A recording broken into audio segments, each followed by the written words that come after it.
दोस्तों 27 नवंबर यानी कि आज अभी 10 से 12:30 M3 ENTC Pune university second year का एंड सेमेस्टर का पेपर खत्म हुआ और अभी अराउंड 1 बजे है और मैंने आपके सामने सॉल्यूशंस लाए हैं एमसीक्यूज के। बच्चों के मैसेजेस आना शुरू हो गए थे, तो बच्चे बहुत खुश थे क्योंकि पेपर जो है वो ऑलमोस्ट 80% से ज्यादा नोट्स में से था अपने क्लास के, तो बचा हुआ जो भी 10-20% है उसमें बस वैल्यू इधर उधर हुई थी। अभी फिलहाल एमसीक्यूज के आंसर आपको दिखा रहा हूं इस वीडियो में। इस वीडियो के इमीडिएटली बाद आपको एक और वीडियो आएगा जहां पे मैंने सारे सॉल्यूशंस जो है डिटेल में डिस्कस करने हैं, वो वीडियो भी आप जरूर देखना। दोस्तों शुरुआत करते हैं। इंजीनियरिंग करना अब हो गया और भी आसान। पुणे यूनिवर्सिटी का न्यूली अपडेटेड 2024 पैटर्न, 2019 पैटर्न और भी कई यूनिवर्सिटीज के fully updated curated PYQ inclusive courses अब आपको दिखेंगे आलसी इंजीनियर के ऐप पे। भाई 2 लाख से ज्यादा बच्चे ऑलरेडी जुड़ चुके, आप किस बात का वेट कर रहे हो?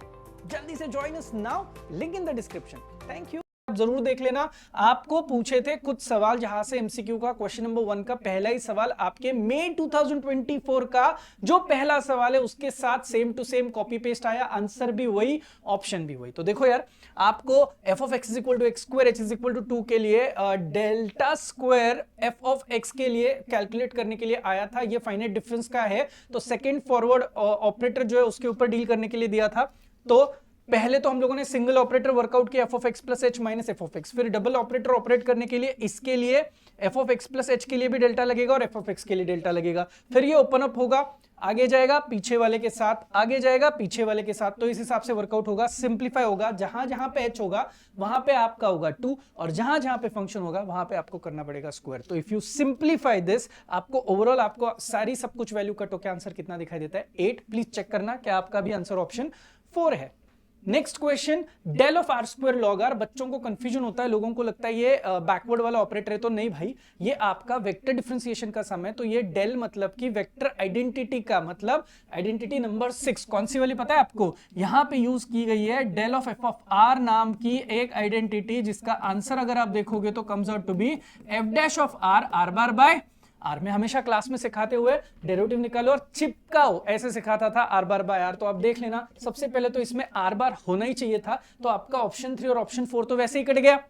अब बचे आपके पास ये दो ऑप्शन काफी सिमिलर दिखाई दे रहे हैं। आप इन सिमिलरिटी में देखो कि कहीं ना कहीं आपका एक्स्ट्रा आर वाला जो एलिमेंट है यहाँ पे दिखाई दे रहा है, यहाँ पे नहीं। अब आपको करना क्या है, आपको इस फंक्शन का डेरिवेटिव और चिपकाना है आर बार बाय आर को। जब आप इसका डेरिवेटिव निकालोगे तो R square as it is, log R का derivative 1 by R, log R as it is R square का डेरिवेटिव आर। लकीली इधर से ही एक आर आपके इस आर के साथ टोटली कैंसिल होके आर की कोई टर्म बचती ही नहीं है। इसका मतलब है आपका आंसर बचता है R bar into 2 log R plus 1। क्या आपका आंसर ऑप्शन 2 है? प्लीज चेक करना। Next sum, residue find out करना है, F of Z cot Z वाला सम।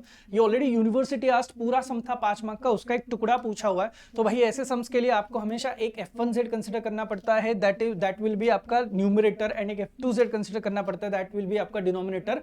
आप जब इसका रेसिड्यू फाइंड करोगे तो there is a standard formula f1 of z upon d by dz of f2 of z। अब आप यहाँ पे sin z का डेरिवेटिव करोगे तो cos z आएगा, cos z कट गया तो ऑलरेडी यहाँ पे 1 आएगा, तो आपका z इज इक्वल टू 0 पे हमेशा आंसर क्या रहता है?